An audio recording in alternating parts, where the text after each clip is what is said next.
روٹیاں بنا کر کچن صاف کرتی اسے بار بار رونا آ رہا تھا۔ وہ ان سب چیزوں کے لیے تو نہیں بنی تھی، مگر بڑی بہن کو بخار تھا، وہ اسے نہیں کہہ سکتی تھی۔ دوپٹہ سر پر اچھے سے لیے وہ باہر اور کمرے کی جانب بڑھی۔ وہاں 2 سالہ بچہ سو رہا تھا۔ آگے بڑھ کر اسے پیار کیا۔ آپ ہی کچھ کھا لو، میں کھانا لاؤں؟ وہ اس کے پاس جھکی کھڑی تھی۔ ہانی تم کھا لو، میرا دل نہیں ہے، وہ بولی تو ہانی اس کے ساتھ بیٹھ گئی۔ تمہارے بہنوئی آئے؟ بہن کے پوچھنے پر اس نے نفی میں سر ہلایا۔ وہ اپنے بہنوئی سے کتراتی تھی، یہ بات اس کی بہن اچھے سے جانتی تھی۔ نہیں آپی، ابھی تو نہیں آئے۔ اچھا جب آئے تو میری بہن اسے کھانا نکال دینا، وہ کھانستے ہوئے بولی۔ جی آپی، اس سے پہلے آپ کھائیں، وہ کہہ کر کچن میں گئی، اس کے لیے کھچڑی لائی، زبردستی کھلا کر اسے لٹایا، خود وہ سیڑھیوں پر آ کر بیٹھ گئی۔ کچھ دیر ہی گزری تھی جب دروازہ کھلنے کی آواز آئی۔ جلدی سے وہ بہن کے کمرے میں گئی تاکہ بہنوئی سے کم سامنا ہو۔ وہ سیدھا انہی کے کمرے کی جانب آیا تھا۔ ہانی نے کھانا دیا۔ کھانا پکڑتے ہوئے جان بوجھ کر ہانی کا ہاتھ پکڑا تھا، جسے کرنے کا لگا کر اس نے واپس کھینچا۔ وہ یہ باتیں اپنی بہن کو کس منہ سے بتاتی؟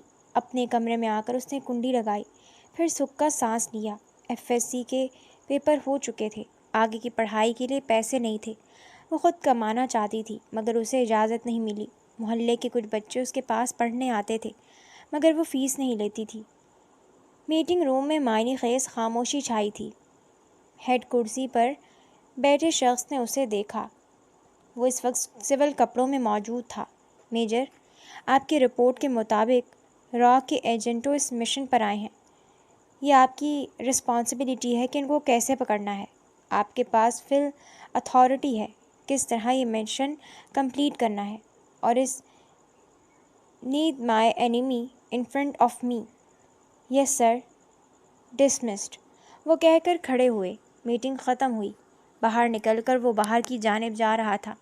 چہرے پر گہری سوچ کے آثار نمایاں تھے۔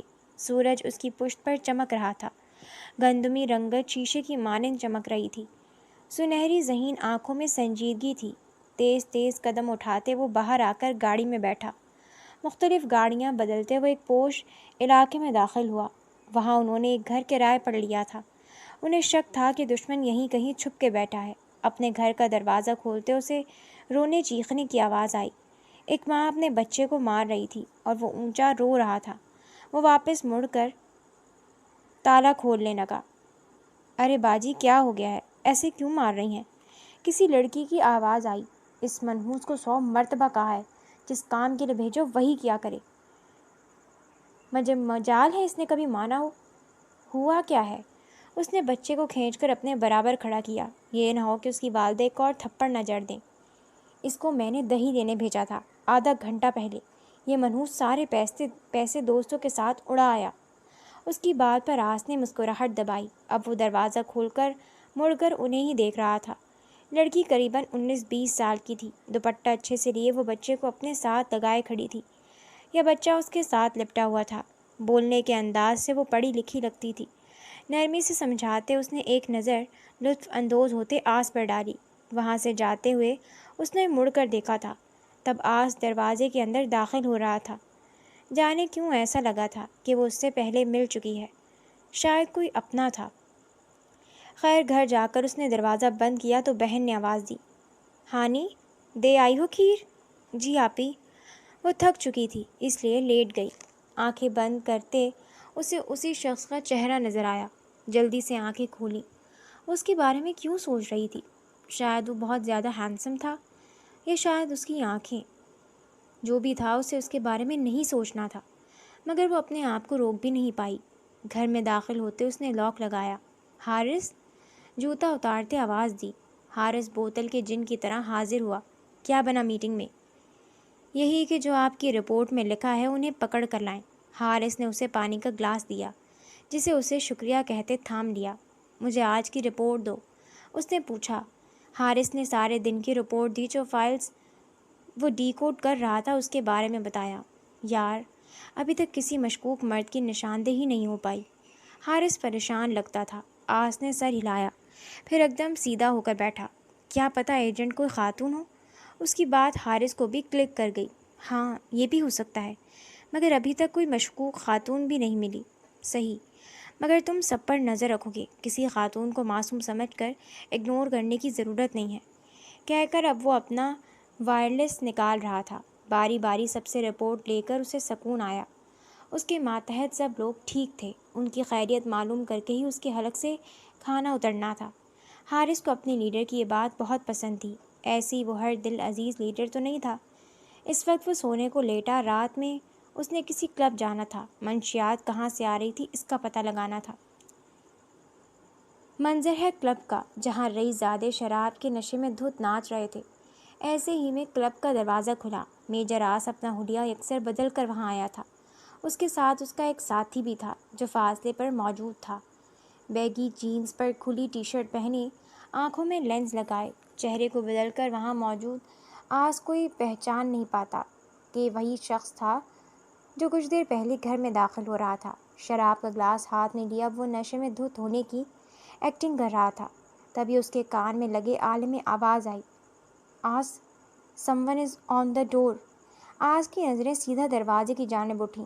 دو سوٹس بوٹس میں آدمی تھے، ایک تو کلب کا مینیجر تھا، آس اسے پہچانتا تھا، دوسرا اس کے لیے اجنبی نہیں تھا، مگر وہ اس سے اچھے سے جانتا بھی نہیں تھا۔ وہ اسے داؤد کے اڈے پر دیکھا تھا، اسے بے ضرر سمجھ کر اگنور کیا تھا، مگر اب پچھتا رہا تھا۔ حارث، مجھے اس بندے کی پوری انفارمیشن چاہیے۔ حارث کا پازیٹیو سنتے وہ ان کے پیچھے چلنے لگا، اس طرح جیسے وہ سامنے کھڑی لڑکی کی جانب جا رہا ہو۔ وہ ان کی باتیں سن سکتا تھا۔ اسے یہی لگتا تھا کہ انہوں نے اس کلب میں اسلحہ چھپایا تھا، ایس پی کو کال کر کے فوراً ریڈ کا کہا تھا، جو اس کا حکم بجا لاتے اگلے آدھے گھنٹے میں نفری کے ساتھ موجود تھا۔ کلب کا چپا چپا چھان مارا، مگر کچھ نہیں نکلا۔ آس کو یقین تھا کہ یہی تھا، مگر وہ زیادہ دیر اس طرح نہیں کر سکتے تھے۔ مینیجر حواس باختہ کھڑا تھا، مگر جب پولیس کو ناکام دیکھا تو ہمت آئی۔ اب وہ ان پر کمپلینٹ کرنے کی دھمکیاں دے رہا تھا، جسے ایس پی نے ہاتھ جھلا کر اگنور کیا۔ مینیجر کے ساتھ والے بندے کا رنگ بحال ہوا۔ حارث اس پر نظر رکھے ہوئے تھا۔ پولیس ناکام لوٹی، مگر میجر آس کے پاس بہت کچھ تھا کھوجنے کو۔ ایس پی نیا بھرتی ہوا تھا، مقابلے کا امتحان پاس کر کے آیا تھا، اس لیے رشوت خور نہیں تھا۔ میجر آس نے جان پرکھ کر ہی اس کے ساتھ تعلقات بنائے تھے۔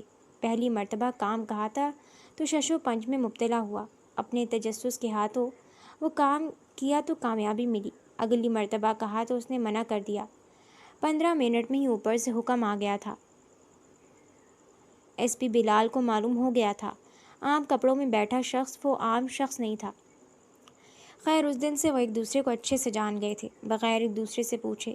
اس نے آس کو بولا تھا وہ 1-2 دنوں میں ان کی طرف آئے گا۔ وہ بھی ایک طرح سے مشن کا پارٹ تھا، تو انہوں نے اس سے لوکیشن نہیں چھپائی تھی۔ 3 دن گزر گئے تھے، بہت سا مواد ہاتھ آیا تھا، مگر اس کلب کا راز ابھی تک وہ نہیں جان پائے تھے۔ پانی پیتے اس نے حارث سے رپورٹ مانگی تھی۔ ایک لڑکی پر اس کا شک تھا، مگر وہ بار بار خود ہی نفی کر رہا تھا۔ میجر آس نے خود وہ فوٹیج دیکھی تھی۔ ایک لڑکی پچھلے 3 دن سے ان کے گھر کے سامنے سے گزرتی اور غور سے دیکھتی تھی، جاتے ہوئے بھی اور واپسی پر بھی۔ آس کو یاد آیا، وہ اس دن ان کے گھر کے سامنے بچے کو لپٹائے کھڑی تھی۔ اس کے ماتھے پر بل آئے، وہ کسی کو بھی ایسے نہیں چھوڑ سکتے تھے۔ اس پر نظر رکھی جانے لگی۔ وہ وہاں پھر گئے، مگر سیڑھیوں کے اوپر خالی کمرے کے علاوہ کچھ ملا نہیں۔ ہانی اپنے کمرے میں تھی جب دروازے پر دستک ہوئی۔ دوپٹہ اچھے سے لیتے اس نے دروازہ کھولا تو اس کا بہنوئی کھڑا تھا۔ اس کو دیکھ کر چہرے پر خباثت ٹپکنے لگی۔ کیسی ہے میری گڑیا؟ وہ اندر آنا چاہتا تھا، مگر ہانی نے دروازہ پکڑ رکھا تھا۔ اس کا ہاتھ پکڑا تو ہانی فوراً سے پیچھے ہوئی۔ دیکھیں بھائی، آپ بھائی مت بلا یار، اچھا نہیں لگتا۔ ایسا لگتا تھا جیسا نشہ کر کے آیا تھا وہ۔ نہیں، پیچھے ہٹیں۔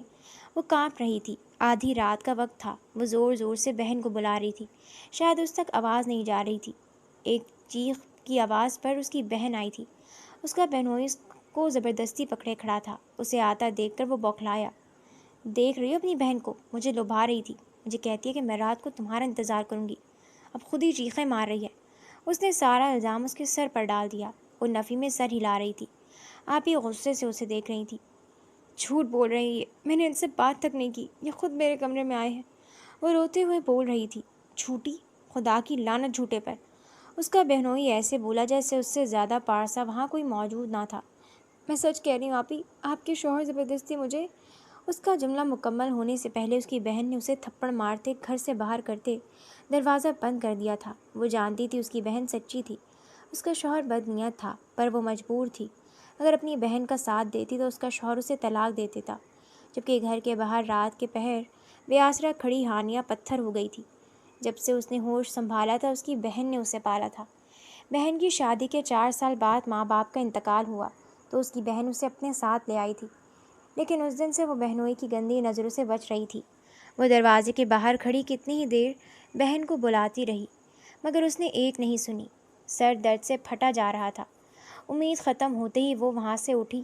ابھی گلی کے آخر تک ہی پہنچی تھی جب نشئی آدمی کو اپنی جانب بڑھتے دیکھ وہ سنسان گلی میں بھاگتی روڈ تک پہنچی تھی اور بھاگتے بھاگتے پتھر سے ٹکرا کر زمین پر گری تھی۔ جب وہ نشئی آدمی اس تک پہنچا تھا تب تک وہ خود اور ذہنی ٹینشن کے باعث بے ہوش ہو چکی تھی۔ الرٹ، مجھے یہ لڑکی جاسوس نہیں لگ رہی، پر ٹرسٹ نہیں کیا جا سکتا، اس لیے اٹھا لو۔ نشئی کے روپ میں وہ میجر آج سکندر تھا جو ابھی کلب سے آ رہا تھا۔ میں نے نہیں بلایا، جھوٹ بول رہے ہیں، مجھے مت نکالیں۔ جانے کتنے بے ربط جملے میجر آس نے سنے تھے۔ وہ اسے گود میں اٹھائے چل رہا تھا۔ اس کا ایک ساتھی آگے آگے چل رہا تھا تاکہ انہیں کوئی اس طرح دیکھ نہ لے۔ گھر آ کر اس نے اسے بیڈ پر لٹایا۔ وہ سر مار رہی تھی۔ میجر آس کو خواہ خواہ غصہ چڑھا۔ اس کا تمام ڈیٹا چیک کیا تھا، ایک چالان تک نہیں نکلا۔ اتنا کلین ریکارڈ تو کسی عام شخص کا نہیں ہو سکتا، ضرور انڈر کور ایجنٹ ہوگی۔ نہیں ہے یار، اتنا کیوں شک کر رہے ہو؟ معصوم سی تو ہے، حالانکہ اس کا برتن سرٹیفکیٹ تک اصلی ہے۔ وہ جہاں کی رہائشی ہے، سب انفارمیشن نکلوا لیا ہے، وہ واقعی معصوم ہے۔ حارث کے کہنے پر اس نے اسے گھورا۔ خیر، ہوش میں آئے گی تو وہ خود دیکھ لے گا اسے۔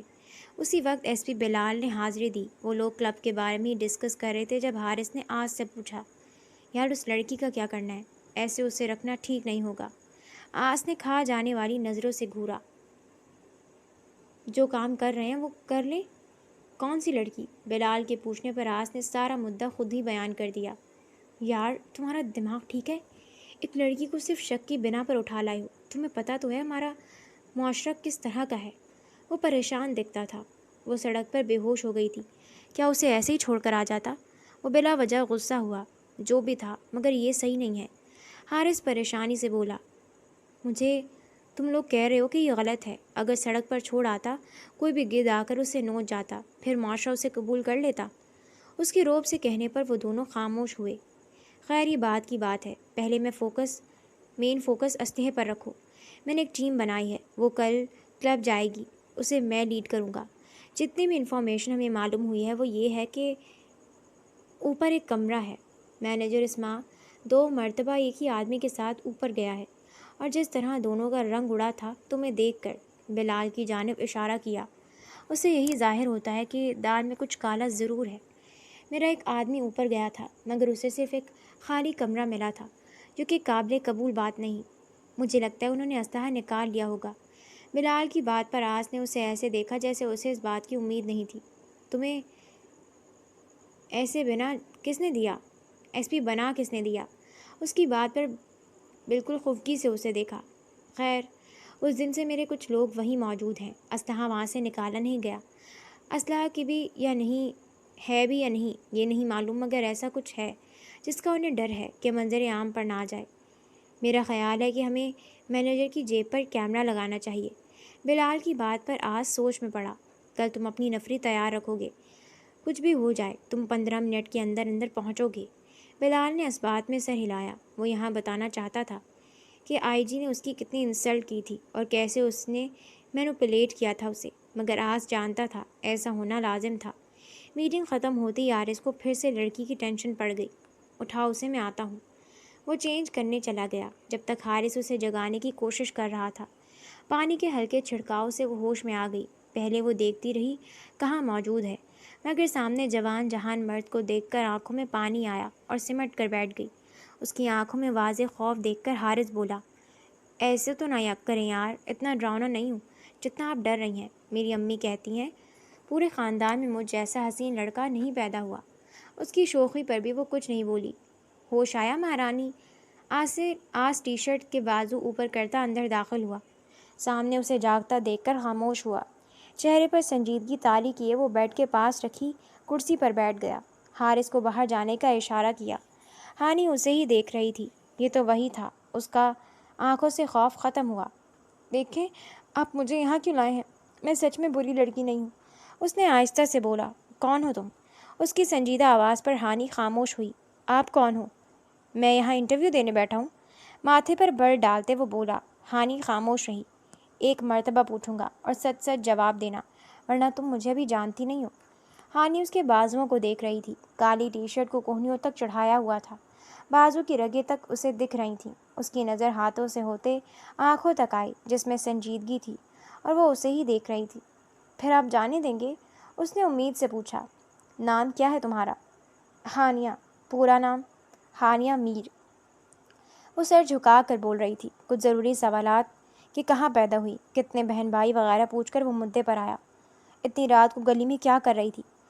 اس سوال پر وہ خاموش ہوئی۔ ہونٹ زور سے آپس میں پیوست ہوئے۔ آس اس کا ایک ایک تاثر نوٹ کر رہا تھا۔ آنکھوں میں خوف واپس سے اجاگر ہوا، ہلکی نمی اور تنا ہوا چہرہ۔ تم ہمارے گھر کو آتے جاتے کیوں دیکھتی تھی؟ ہانی نے یکدم سر اٹھایا جیسے چوری پکڑی گئی ہو۔ میں نہیں، جھوٹ نہیں، کیونکہ میرے پاس فوٹیجز ہیں۔ تمہارا ایک جھوٹ تمہیں پھنسا سکتا ہے، اس لیے اجتناب۔ اس کی سنجیدگی میں ذرا فرق نہیں آیا۔ اس کی حالت ایسی ہو گئی جیسے اس کی چوری پکڑی گئی ہو، اور کچھ سمجھ نہ آیا تو آنکھوں میں آنسو آ گئے۔ دیکھیں، میں جان بوجھ کر کچھ بھی نہیں کیا، میں تو آپ کو جانتی بھی نہیں۔ اسے زور و شور سے روتا دیکھ کر وہ بوکھلایا۔ آج تک کسی لڑکی کو ایسے سامنے بیٹھ کر روتے نہیں دیکھا تھا۔ ہانیہ خاموش ہو جاؤ اور یہ رونا بند کریں۔ جو پوچھا ہے اس کا جواب دیں اور چلی جائیں۔ آپ گلی میں کیوں تھیں؟ اس کی بات پر ہانیہ نے اسے بے بسی سے دیکھا۔ وہ اسے نہیں بتانا چاہتی تھی کہ اس کی ابھی بہن نے اسے گھر سے نکال دیا تھا اور اس کے بہنوئی نے اس کے ساتھ زبردستی کرنے کی کوشش کی تھی۔ آس وہاں سے اٹھ کر آ گیا، مگر وہ یہی سوچتا رہا۔ اسے دیکھ کر وہ پرسکون ہو گئی تھی۔ کیا وہ اس کے ساتھ محفوظ محسوس کر رہی تھی؟ اتنا اسے یقین ہو گیا تھا کہ وہ جاسوس نہیں تھی۔ یہ بات اسے پہلے بھی پتہ تھی، مگر وہ اسے کیوں اٹھا لایا تھا، یہ بات وہ خود بھی نہیں جانتا تھا۔ اگلے دن اسے ناشتہ دے کر وہ لوگ چلے گئے۔ داؤد علی کے اڈے پر وہ ملازمت کرتے تھے۔ آتے جاتے ہر ایک پر ان کی نظر تھی۔ سر، اس کے کان میں آواز آئی۔ سر، وہ اس دن والا شخص داؤد سے ملنے آیا ہے، وہ جو اس دن مینیجر کے ساتھ تھا۔ اس پر نظر رکھو اور اس کی باتیں سننا تمہاری ذمہ داری ہے۔ پھر میجر آس نے جن آنکھوں سے دیکھا تھا، سیکیورٹی گارڈز کی معیت میں چلتے اس شخص سے ایک گارڈ ٹکرایا تھا۔ ڈن سر۔ ایک وائس ریکارڈر اس نے اس کی جیب میں ڈال دیا تھا۔ اس دن انہیں معلوم ہو گیا تھا کہ وہ شخص را کا ایجنٹ تھا۔ رات کو نشریوں والا حلیہ اپنائے وہ پھر سے کلب میں موجود تھے۔ انہیں یہ راز بھی معلوم ہو گیا تھا کہ اسلحہ کہاں تھا۔ میجر آس نے ایس پی بلال کو نفری کے ساتھ آنے کو کہا تھا۔ 15 سے 20 منٹ ہو گئے تھے، مگر پولیس ابھی تک نہیں پہنچی تھی۔ مینیجر کو اس کے ایک ساتھی پر شک ہو گیا تھا۔ ڈیم اٹ، اگر وہ را کے ہتھے چڑھ جاتا تو نہ زندہ رہتا نہ مردہ۔ ایس پی بلال، جلدی! وہ بڑبڑا رہا تھا۔ اس کی نظر اپنے ساتھی پر تھی کہ کہیں غائب ہی نہ ہو جائے۔ وہ جانتا تھا کہ ISI کا ایجنٹ ہے، مگر ٹیم لیڈر تھا۔ وہ اپنے ایک بھی سپاہی کی جان داؤ پر نہیں لگانا سکتا تھا، وہ بھی صرف اپنی توجہ ہٹنے کی وجہ سے۔ اس سے پہلے کہ ایک کو پکڑتے پولیس پہنچ گئی۔ سب نے زیر لب شکر ادا کیا۔ میجر آس وائرلیس پر ہی اسے راستہ سمجھا رہا تھا۔ اسی کمرے کے فرش پر ایک دروازہ تھا جو کھلتا تو نیچے بیسمنٹ کی طرح کا کمرہ دکھائی دیتا تھا جو اسلحے سے مالا مال تھا۔ مینیجر کو فوراً گرفتار کر لیا گیا، مگر را کے ایجنٹ اجے کو نہیں پکڑا تھا۔ یہی پلان کا حصہ تھا۔ ایس پی کی یہ کامیابی ہر نیوز چینل مرچ مسالے لگا کر بتا رہا تھا۔ سارے دن کے تھکے ہارے وہ گھر آئے تھے۔ سامنے صوفے پر ہانیہ کو بیٹھے دیکھ کر اسے کوفت ہوئی۔ مطلب ایک سر درد خام خواہ اپنے سر ڈال لیا تھا اس نے۔ اسے اگنور کرتے وہ کمرے میں گیا۔ حارث کو وہ کہہ چکا تھا کہ اسے 3 گھنٹے بعد اٹھا دے۔ ابھی وہ سونے کو لیٹا ہی تھا جب ہانی نے دروازہ نوک کیا۔ وہ ایک بازو پر سر اٹھانے کروٹ کے بل ہی اٹھا، اشارے سے آنے کی وجہ دریافت کی۔ دیکھیں، میں نے کچھ بھی نہیں کیا، مجھے جانے دیں۔ لوگ میرے بارے میں جانے کیا کہہ رہے ہوں گے۔ میرے سوال کا جواب دو اور چلی جاؤ، اور ہاں، ابھی مجھے سونے دو، بہت تھکا ہوا ہوں۔ جاتے ہوئے دروازہ بند کرتی جانا۔ ہانی پاؤں پٹک کر گئی تھی۔ میجر آس کے چہرے پر نامحسوس سی مسکراہٹ آئی تھی جسے وہ خود بھی نہیں جان سکا۔ باہر آئی تو حارث نے اسے مسکرا کر دیکھا۔ دیکھیں، اب مجھے جانے دیں، پکا وعدہ میں کسی کو کچھ نہیں کہوں گی۔ اس کی آواز میں نمی تھی۔ ایسے نہیں جا سکتی آپ، سمجھی؟ خیر بتائیں کیا کھانا کھائیں گی؟ اپنا ہی گھر سمجھیں، اس نے مسکرا کر کہا۔ حارث کچن میں گیا تو وہ چپکے سے دروازے تک آئی، کھولنے کی ناکام کوشش کی، پھر وہی بیٹھ کر رونے لگی۔ حارث کو اس پر ترس آیا تھا۔ وہ جتنا اسے بہلا سکتا تھا بہلا رہا تھا۔ پورے 3 گھنٹے بعد آس اٹھ کر باہر آیا تھا۔ چینج کر کے وہ فریش سا دکھتا تھا۔ ایک گلاس جوس بنا کر پیا۔ اسے دروازے کے ساتھ بیٹھا دیکھ کر ماتھے پر تیوری آئی۔ لمبے لمبے قدم اٹھاتا وہ اس کے سر پر پہنچا۔ اس کے کہنے سے پہلے ہی وہ کھڑی ہو گئی، آنکھ کے اشارے سے اسے اندر آنے کا کہا، جو وہ بحث کیے بغیر مان گئی۔ میں اس دن گلی میں اپنی مرضی سے نہیں تھی۔ اس کی بات پر وہ گھما، جیسے اتنی جلدی امید نہیں تھی اس کے بولنے کی۔ صوفے پر بیٹھتے اسے بولتے رہنے کا اشارہ کیا اور بیٹھنے کا بھی۔ پھر کس کی مرضی سے تھی؟ میری آپی نے مجھے گھر سے نکال دیا تھا۔ میرے پیرنٹس کی ڈیتھ ہو گئی ہے۔ ان کے بعد میں آپی کے ساتھ ہی رہتی ہوں۔ ان کے ہسبینڈ اچھے آدمی نہیں ہیں۔ اس رات وہ میرے کمرے میں آئے تھے۔ میں نے آپی کو زور زور سے بلایا اور آپی نے اپنے ہسبینڈ کی بات سن کر مجھ پر الزام لگا کر گھر سے باہر نکال دیا۔ میں نے ایسا کچھ نہیں کیا۔ وہ چہرہ جھکائے رو رہی تھی۔ میجر راز کو اس بات کی توقع نہیں تھی۔ اسے کچھ بولتا نہ پا کر ہانی نے اسے دیکھا۔ اب تو آپ جانے دیں گے نا؟ اس کی آنکھوں میں امید تھی۔ میجر راز کو سمجھ نہیں آئی تھی کہ وہ اتنی معصومیت کہاں سے تھی۔ جاؤ گی کہاں؟ یہ سن کر وہ خاموش ہو گئی۔ یہ تو سوچا ہی نہیں تھا، کہیں بھی چلی جاؤں گی۔ خیر اس کا بھی انتظام کرتے ہیں۔ یہ بتاؤ کتنا پڑھی ہو؟ FSC بتاتے ہوئے چہرے پر مسکان تھی۔ میجر راز کو کال آئی تھی۔ وہ سننے کے لیے اٹھ گیا جبکہ حارث نے سوال کیا، آگے کا کیا پلان ہے؟ مجھے ڈاکٹر بننا تھا۔ چلو کوئی نہیں، اگر مارکس کم ہیں تو کسی اور چیز میں ایڈمیشن لے لیں۔ ضروری ہے ڈاکٹر بننا؟ اپنی طرف سے موٹیویٹ کرنے کی کوشش کی تھی۔ نہیں، میں نے بورڈ ٹاپ کیا تھا۔ ہیں؟ اس کا ہے کافی لمبا تھا۔ پھر کیوں نہیں لیا ایڈمیشن؟ حارث شاید بالکل ہی فارغ تھا۔ آپ ہی نے اپنے شوہر کے ڈر سے اجازت نہیں دی اور میرے پاس پیسے بھی نہیں تھے۔ اچھی خاصی باتیں کر کے اس نے ہانی کو سونے کا بولا۔ وہ ابھی تک حیران تھا۔ اگلے ہفتے میں اس نے دونوں را کے ایجنٹس کی معلومات ان کا ٹھکانہ ہیڈ آفس کو دے دیا تھا اور وہ گرفتار بھی ہو چکے تھے۔ ان کا کام یہاں ختم ہو گیا تھا۔ اسے 1 ہفتے میں آس کی ہانی سے ملاقات بہت ہی کم ہوئی تھی، مگر حارث نے اس کا اچھا خیال رکھا تھا۔ اس رات بھی وہ سب وائنڈ اپ کر رہے تھے۔ آس ہانیہ کا کہا کیا کرنا ہے؟ کیا کرنا ہے؟ وہ اپنے گھر جائے؟ شرم تو نہیں آ رہی، جانتے ہوئے اس کے ساتھ کیا ہوا ہے؟ تمہیں کیا پتا؟ وہ بیٹھے بیٹھے ڈرنے لگ جاتی ہے۔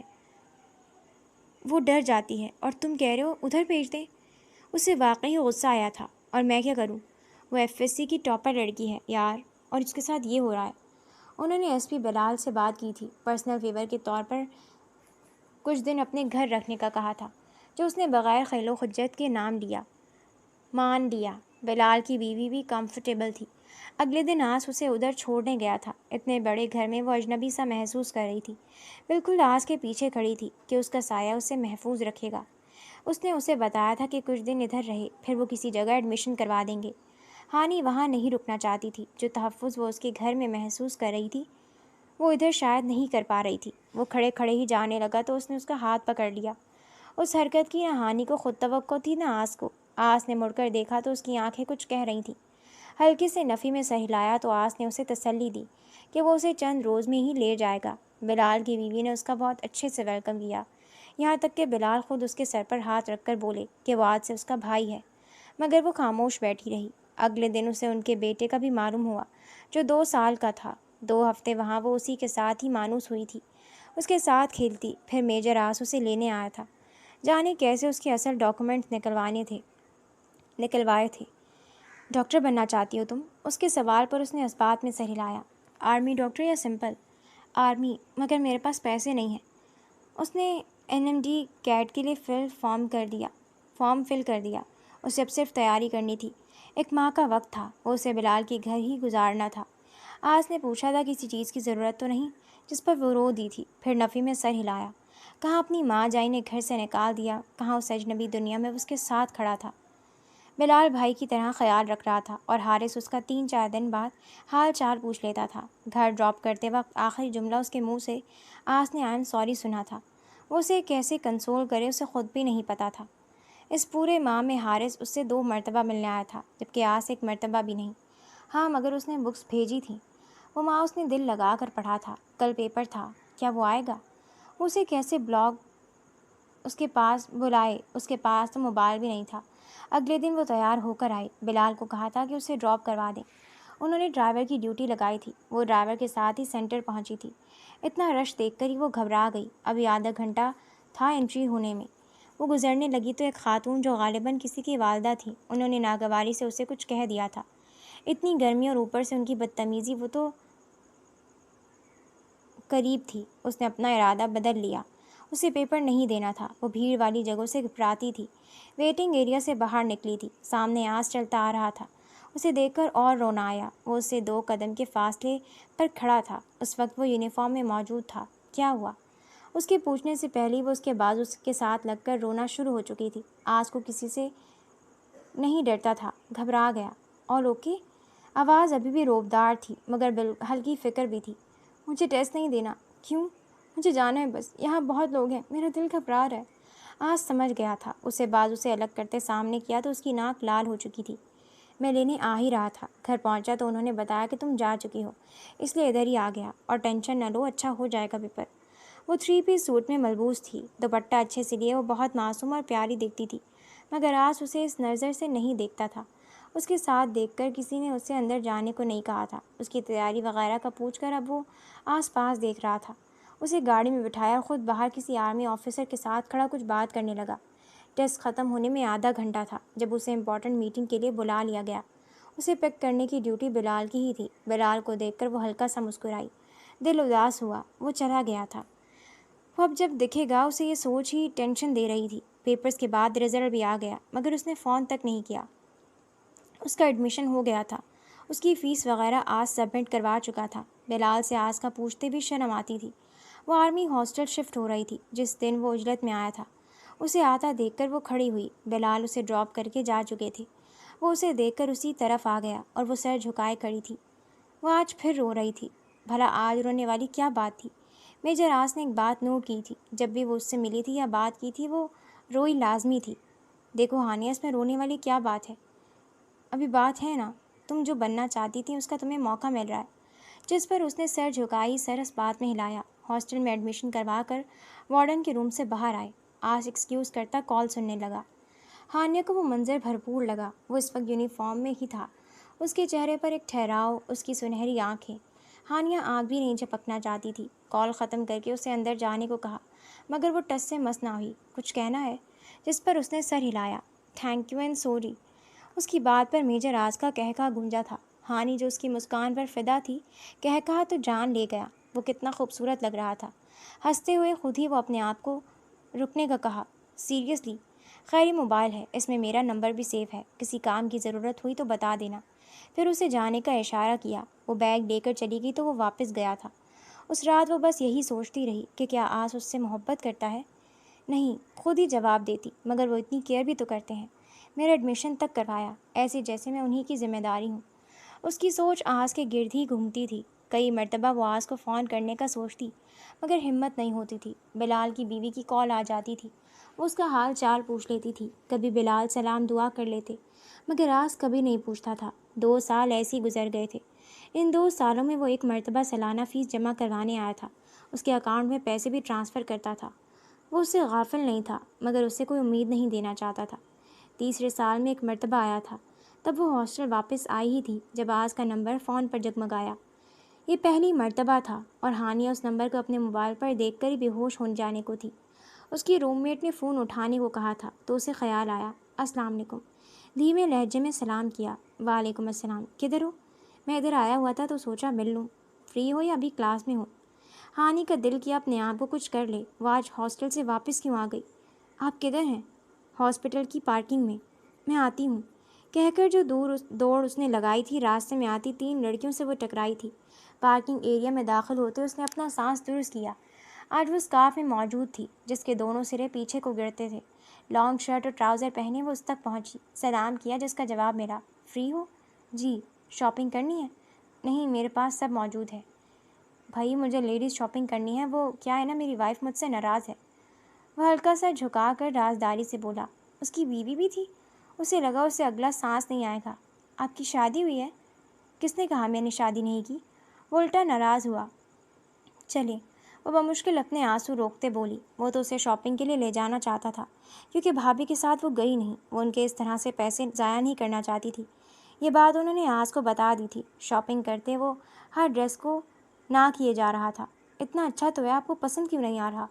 وہ روحاں سی ہوئی۔ تمہیں اچھا لگ رہا ہے تو چلو وہ لے لیتے ہیں۔ اس طرح انہوں نے شاپنگ کی۔ واپسی پر کھانا کھایا۔ ہانی نے سارا وقت کچھ نہیں بولا۔ وہ اتنا کچھ سوچتی تھی کہ جب وہ ملے گا تو وہ یہ کہے گی اس نے تو بن کہیں ریجیکٹ کر دیا۔ خیر، وہ کچھ کر ہی لے گی اس دل کا۔ آج کو وہ پہلے سے زیادہ خاموش لگی تھی۔ وہ ڈریس اس کے لیے خریدے تھے تو اسی کو ہی دیے تھے۔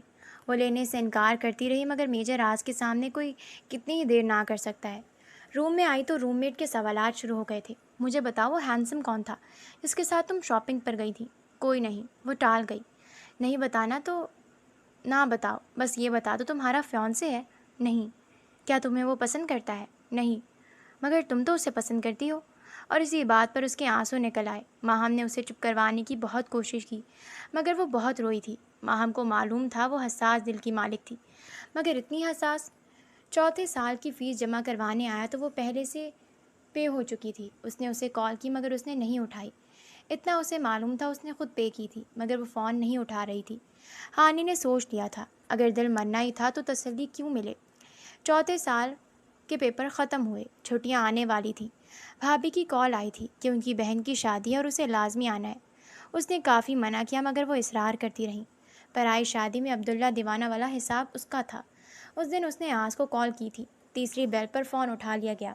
السلام علیکم، ہمیشہ کی طرح دھیما لہجہ۔ وعلیکم السلام، کیسی ہو؟ خیریت؟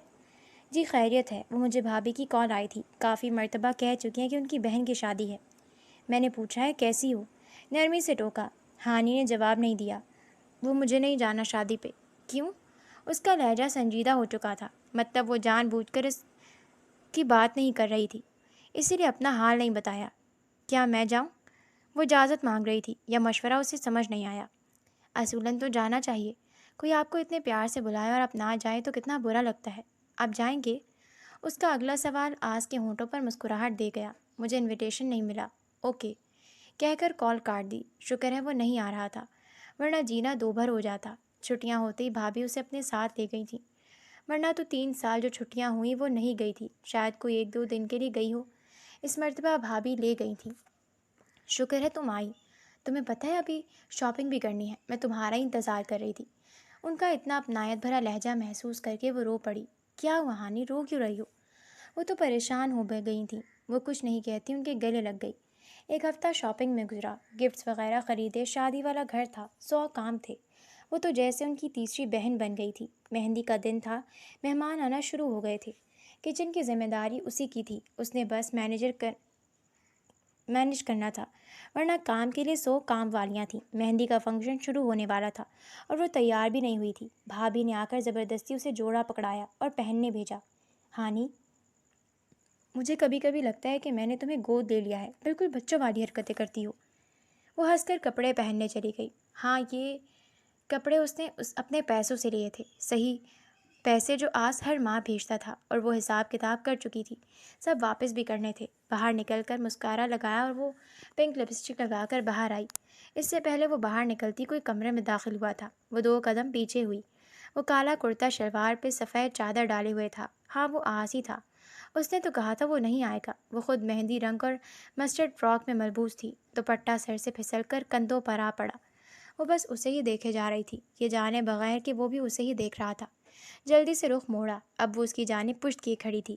اس کے بال اڑ کر میجر آس کے چہرے پر لگے تھے اور اس غربت کو محسوس کرتا عجیب دوراہے پر کھڑا تھا۔ ہلکے براؤن بال سیدھے اور سلکی تھے۔ آپ یہاں؟ ہاں، میں گیسٹ روم میں آیا تھا۔ آئی ایم سوری، مجھے نہیں پتا تھا یہ آپ کا ہوگا۔ وہ سر ہلا کر باہر نکل گئی اور وہ اس کے پیچھے ہی آیا تھا، دونوں ہاتھ پیچھے باندھ رکھے تھے۔ محفل کافی رات تک چلی تھی، مگر وہ سر درد کا بہانہ کر کے جلدی ہی اندر آ گئی تھی۔ وہ کیوں آ گیا تھا پھر؟ بے آواز روتے ساری رات گزاری تھی۔ ادراس اسے خود نہیں معلوم تھا کہ اس کے ساتھ ہوا کیا تھا۔ وہ لمحہ جیسے امر ہو گیا تھا۔ وہ بار بار اپنے چہرے پر ہاتھ رکھتا تھا۔ وہ اس لمس کو زائل کرنا چاہتا تھا، مگر ہو نہیں رہا تھا، اسے محبت نہیں ہو سکتی۔ یہ وہ آخری چیز تھی جو وہ خود سے گمان کرتا تھا۔ اگلے دن بارات تھی۔ آج وہ سفید کرتا شلوار میں ملبوس تھا۔ وہ آفیشیل شادی نہیں اٹینڈ کر رہا تھا، اس لیے جو ایزی لگا وہ پہن لیا۔ وہ گھر آیا تو اس کے لیے چائے بنائی گئی۔ ہاں، وہ ہانی نے بنائی تھی، یہ جانے بغیر کہ وہ کس کے لیے بن رہی ہے۔ ملازمہ نے بس یہی کہا تھا کہ صاحب کے بہت اچھے دوست آئے ہیں۔ وہ تیار ہو کر نیچے آئی تو سب لوگ نکلنے کو تیار تھے۔ وہ بھابھی سے پوچھنا چاہتی تھی کہ وہ کس کے ساتھ جائے، مگر بھابھی تو جا چکی تھی۔ اس سے پہلے کہ وہ رونا شروع کرتی، آس اس جانب آیا۔ چلے جی؟ وینیو پر نہیں پہنچنا کیا؟ وہ بھی سنجیدہ تھا۔ وہ میرا دل نہیں ہے، سر میں بھی درد ہے۔ وہ اس کے ساتھ نہیں جانا چاہتی تھی۔ یہ بات آس کو معلوم تھی۔ ایز یو وش، اسے برا لگا تھا۔ وہ بغیر کسی رشتے کے اس کا خیال کرتا رہا اور وہ اس کے ساتھ جاتے ہوئے انسیکیور فیل کر رہی تھی۔ وہ لمبے لمبے ڈگ بھرتا باہر گیا۔ جب وہ اس کے پیچھے آئی، آئی ایم سوری۔ آس نے مڑ کر دیکھا۔ وہ گرے لانگ فراک میں ملبوس تھی، فینسی سا حجاب کر رکھا تھا۔ For what? نتھنگ، چلیں۔ یہ وہ واحد انسان تھا جسے ناراض کرنے کو دل نہیں مانتا تھا، اوپر سے بدتمیز۔ تیار بھی ایسے ہو کر آیا تھا جیسے اسی کی تو شادی تھی۔ سارے راستے سے اگنور کرنا ہانی کو دنیا کا سب سے مشکل کام لگا، اور وہ بغیر بولے، بغیر اس کی جانب دیکھے ایسے گاڑی چلا رہا تھا جیسے وہ وہاں موجود ہی نہ ہو۔ وہ اس سے انسیکیور فیل کر رہی تھی۔ یہ بات اسے غصہ دلا رہی تھی۔ شادی پر وہ بور فیل کر رہی تھی۔ بھابھی سب مہمانوں کے درمیان پھنسی ہوئی تھی۔ اس کے ساتھ تو کوئی تھا بھی نہیں جس سے باتیں کرتی۔ وہ انٹروورٹ تھی، کسی کو ایسے بلا بھی نہیں سکتی تھی۔ ایک ٹیبل پر اکیلے بیٹھے وہ اپنی قسمت پر افسوس کر رہی تھی جب حارث آیا تھا۔ وہ تھوڑی دیر پہلے ہی پہنچا تھا، سب سے مل کر اس طرف آیا تھا۔ خیر، اس کے ساتھ وقت اچھا گزر گیا تھا۔ آج دور سے اسے دیکھ سکتا تھا۔ اس کے ساتھ تو اسے ایسے بات نہیں کی، اب اسی کے ساتھ واپس جائے، وہ سوچ کر رہ گیا۔ وہ باہر نکلی تو موسم اچھا تھا۔ بے دھیانی میں ایک سٹیپ نیچے اترنے کے بجائے زمین سمجھ کر پاؤں بڑھایا۔ اس سے پہلے کہ گرتی، آس نے اسے تھاما تھا، اسے اپنی جانب کھینچا تو وہ اس کے سینے سے آ لگی۔ وہ دونوں اس غربت میں ہوش بھلائے کھڑے تھے جب ہانیہ پیچھے ہٹی۔ وہ اس کی کلون تک سونگھ سکتی تھی۔ کتنا فٹ بلندی تھا؟ کیا وہ اس کے قابل تھی؟ جواب نفی میں آیا تھا۔ وہ خود کا موازنہ کرنا شروع ہو چکی تھی۔ وہ ہیلو مس کس مراقبے میں چلی گئی؟ وہ بھابھی کی کزن تھی۔ آس پہلے ہی جا چکا تھا۔ شادی خیر سے ختم ہوئی اور میجر آس کو پھر سے ایک مشن مل گیا تھا۔ وہ ہانی سے مل کر جانا چاہتا تھا مگر مل نہیں پایا۔ آخری سال تھا اور محنت بھی پچھلے سالوں کی نسبت زیادہ کرنی تھی، مگر وہ اسے بھول نہیں پائی۔ اس کی گریجویشن تھی اور اسے یقین تھا کوئی نہیں آئے گا۔ بھابھی پریگننٹ تھی، وہ نہیں آ سکتی تھی۔ آج سے کوئی رابطہ نہیں تھا۔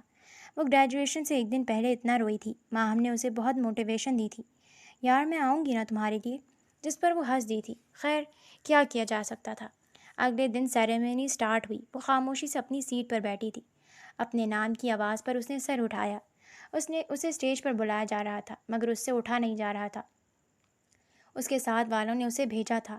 ٹوٹل 17 گولڈ میڈل جیتنے والی وہ پہلی لڑکی تھی۔ اس نے آنکھ اٹھا کر ہجوم کو نہیں دیکھا تھا۔ اس کے لیے سب سے پہلے تالی مارنے والا وہی تھا اور سب سے پہلے سیٹ سے کھڑے ہونے والا بھی وہی تھا۔ بار بار ہانیہ میر کے نام کی صدا گونجتی اور زیادہ ہو جاتی۔ وہ بس تھینک یو کہہ کر اسٹیج سے اتر آئی تھی۔ تقریب کے بعد وہ باہر نکلی تو میڈیا نے آڑے ہاتھوں لے لیا۔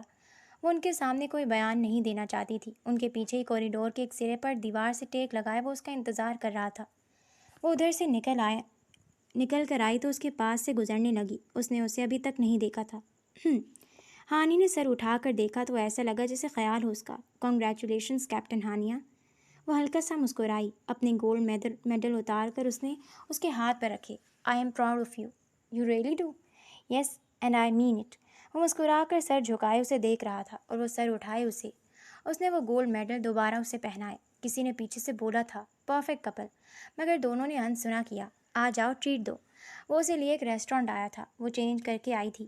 کھانا کھا کر وہ بل پے کرنے لگی جب آس نے روک دیا، اپنا کارڈ دیا۔ ٹریٹ میری طرف سے تھی، ایک ہی بات ہے، اس نے لاپرواہی سے کہا۔ ہانی اسے دیکھ رہی تھی۔ کاش یہ شخص اس کی قسمت میں ہوتا۔ آپ کی بیوی کیا کرتی ہے؟ آپ انہیں شادی پر بھی نہیں لائے تھے؟ ہیں؟ کون سی بیوی؟ وہ اپنا بولا ہوا جھوٹ بھول چکا تھا۔ آپ کی بیوی؟ بھائی میری شادی نہیں ہوئی تو بیوی کہاں سے آئے گی؟ تمہیں کس نے کہہ دیا؟ آپ ہی نے کہا تھا شاپنگ پر جانے سے پہلے۔ او تیری، وہ تو میں نے مذاق کیا تھا، کیا تم نے سیریس لے لیا؟ اور وہ اس کا منہ ہی دیکھتی رہی۔ کیا کوئی مذاق اتنا سیریس ہو کر کرتا ہے؟ وہ کتنا روئی تھی۔ بغیر کوئی دوسری بات کی وہ وہاں سے اٹھ آئی تھی۔ آس کو اس نے ڈراپ کرنے کا کہا تھا، وہ اسے پروپوز کرنا چاہتا تھا، مگر اس کا موڈ دیکھ کر رک گیا۔ اس کے 2 سال اس ٹینشن میں گزرے اور یہ شخص کہہ رہا تھا مذاق تھا۔ وہ خوش بھی تھی اور اسے غصہ بھی آ رہا تھا۔ وہ اسے ڈراپ کر کے واپس چلا گیا تھا، مشن سے ایک دن نکال کر آیا تھا۔ اس کی ہاؤس جاب شروع ہو گئی تھی۔ اس نے ایک مرتبہ آس کو کال بھی کی تھی، مگر بے سود۔ وہ وارڈ میں پیشنٹس کو دیکھ رہی تھی، اس کا دل گھبرا رہا تھا۔ تبھی نیوز پر اس نے خبر دیکھی تھی، ایک جگہ بم بلاسٹ ہوا تھا اور 4 فوجی شہید ہو گئے تھے اور ایک زخمی کہا جا رہا تھا۔ وہ انہی کے ہسپتال میں آیا تھا۔ ایک بم بلاسٹ میں وہ باقیوں کی جان بچاتا خود زخمی ہو گیا تھا۔ اس کے سامنے سے اسٹریچر گزرا تھا اور وہ وہیں بت بنی کھڑی رہی۔ پھر وہ اس کے پیچھے بھاگی۔ جو بھی اسے اس کی ضرورت تھی، وہ CPR دینے کے لیے آگے بڑھی تو وہ میجر آس تھا۔ چہرہ خون سے لت پت، سانس رک چکا تھا۔ سینئر ڈاکٹر نے CPR دیا۔ وہ باہر کھڑی روتی دعا گو تھی۔ ڈاکٹر باہر آئے، اسے روتا دیکھ کر یہی سمجھے کہ شاید خوف کی وجہ سے رو رہی ہے۔ اٹس اوکے ڈاکٹر ہانیہ، سر انہیں بچا لیں، پلیز انہیں بچا لیں، میرا سارا خون انہیں لگا دیں پلیز، وہ بچ جائیں گے نا، وہ ایسے نہیں جا سکتے نا۔ وہ ہچکیوں کے درمیان بول رہی تھی۔ اس کا سانس درست ہو چکا تھا، مگر اسے ہوش نہیں آ رہا تھا۔ بلال آئے تھے، انہوں نے بتایا تھا اس کی فیملی میں کوئی نہیں ہے۔ وہ اگلے 24 گھنٹے ادھر رہی تھی جب تک اسے ہوش نہیں آیا۔ اس کے سینے پر سر رکھے کتنی دیر تک روتی رہی۔ اس کی آنکھ کھلی تو وہ باہر آ گئی۔ وہ اس کا سامنا نہیں کر سکتی تھی۔ اس سے ملنے ہر گھنٹے بعد کوئی نہ کوئی آ رہا تھا، سب سینئرز، جونیئرز جن کے ساتھ بھی اس نے کام کیا تھا۔ وہ اس کی ڈرپ اتار کر پیچھے ہٹی تھی جب اس نے اس کا ہاتھ پکڑا تھا۔ ناراض ہو؟ نہیں، کیوں؟ پھر بول کیوں نہیں رہی؟ اس نے اسے اپنے قریب کیا تھا اور ہانی وہیں رونا شروع ہو گئی۔ یار، ایک تو بات تم کرنے کے بجائے رونا شروع کر دیتی ہو نا، منہ سے بولو، یہ رونا کیوں آ رہا ہے یار بات پر؟ آپ کو کچھ ہو جاتا تو پھر کیا؟ میرے کون سے ماں باپ بیٹھے ہیں جنہوں نے رونا تھا، اور میں؟ کیا تم میرے مرنے پر روتی؟ استغفر اللہ، کیا نہیں روتی؟ آپ بہت برے ہیں، تم میرے لیے کیوں روتی؟ وہ اس کی آنکھوں میں دیکھ کر بات کر رہا تھا۔ کیونکہ آپ میرے محسن ہیں، بس۔ وہ پھر سے رونا شروع ہو چکی تھی۔ میری زندگی میں صرف آپ ہی اور میرا کون ہے؟ آپ نے میرا اتنا خیال رکھا، پھر میرا خیال رکھنے والا بھی کوئی نہیں ہوتا جو میرے لیے میرے بڑے دن پر موجود ہوتا۔ اچھا ٹھیک ہے، بس کرو اب۔ وہ اس کے آنسو صاف کر رہا تھا جب حارث اندر آیا۔ میں غلط وقت پر آ گیا۔ آس بس اسے گھور ہی سکا۔ 1 ہفتے بعد وہ ڈسچارج ہوا تھا اور تبھی اس نے ہانی کو پروپوز کیا تھا، جس کا جواب مثبت ملا تھا۔ نکاح کا سادہ سا فنکشن رکھا گیا تھا، جس کے بعد وہ رخصت ہو کر اس کے گھر آئی تھی۔ بھابھی اسے کمرے میں چھوڑ گئی تھیں۔ آس کمرے میں آیا تو وہ کمرے کے وسط میں کھڑی تھی۔ کھڑی کیوں ہو؟ وہ مجھے الجھن ہو رہی ہے، میں چینج کر لوں؟ جی کر لیں۔ پھر خود ہی آگے بڑھ کر اس کے بال کھولے، جھک کر خوشبو سونگھی اور مسکرایا۔ ہانی مسکرا کر چینج کرنے چلی گئی۔ وہ صوفے پر بیٹھا تھا، اسے بھی اپنے پاس بلایا۔ وہ آرام سے جا کر اس کے ساتھ بیٹھ گئی۔ آس نے نرمی سے اس کا سر اپنی گود میں رکھا۔ اس کے بالوں سے کھیلتے اس نے جھک کر اس کے ماتھے پر بوسہ دیا۔ آپ مجھے یہ بتائیں، آپ کو مجھ سے محبت کب ہوئی؟ لازمی ہے بتانا۔ اس کی گھوری پر وہ اچھا کرتا بولا۔ اس دن مہندی پر، جب تم مجھ سے رخ پھیر کر کھڑی ہوئی تھی۔ مجھے سب سے پہلے عشق تمہارے بالوں سے ہوا تھا۔ اچھا، بتایا کیوں نہیں؟ مگر آپ اتنا خیال کرتے تھے میرا، وہ کیا تھا؟ وہ بس مجھے پہلے دن سے تم میری ذمہ داری لگی، اس لیے۔ اب بتاؤ، تمہیں محبت کب ہوئی؟ جب میں نے پہلی مرتبہ آپ کو دیکھا تھا۔ پھر آپ سے عشق تب ہوا جب میں آپ کے گھر آئی اور محفوظ رہی۔ اس نے آنکھیں بند کر کے جواب دیا۔ اسی لیے میری بیوی کا سن کر تم نے بات کرنا چھوڑ دیا تھا، ساتھ کہا لگایا تھا، اڑا لے میرا مذاق۔ وہ ناراض ہو کر کھڑی ہو گئی۔ آس اس کے پیچھے کھڑا ہوتا اس کی گردن پر سر رکھ گیا۔ ویسے تمہیں پتہ ہے تم بہت کیوٹ ہو، اس کا رخ اپنی جانب کرتا بولا۔ وہ خفا سی ہنسی۔ میجر آس کے لیے وہ وقت امر ہو گیا تھا۔ وہ جس سے محبت کی تھی اس کے بازو میں کھڑی ہنس رہی تھی، ہاتھ بڑھا کر اس کے بال پیچھے کیے۔